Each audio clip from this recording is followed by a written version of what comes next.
ખેડૂતને મળીશ.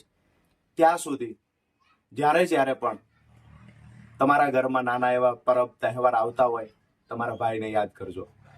આજે ખેડૂતો માટે લડતા જે પણ ભોગવવું પડશે એ તાનાશાહોને કહીએ છીએ કે મને જેલમાં રાખો, મારી પીઠ તોડી નાખો, મારી પર જે કરવું હોય તે કરો, પણ રાજુ કરપડાએ સપનું જોયું છે, મારા ખેડૂતોને દેણામાંથી બહાર કાઢીશ. માત્ર સ્ટેજ પરથી ભાષણ કરવા, વાતો કરનારા નેતા નથી દોસ્તો. સપનું જોયું છે એ પૂરું કરવા માટે માં શક્તિ અને ઈશ્વર પરમાત્મા અમને તાકાત આપે.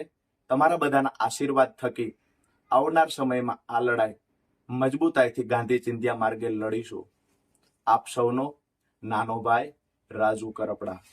આપ સૌના પરિવારમાં સૌ માતાઓ બહેનોને મારી યાદ આપજો અને ખૂબ આશીર્વાદ આપજો કે આ તાનાશાહો સામે ખેડૂતોને બચાવવાની લડાઈમાં ભગવાન મને શક્તિ આપે.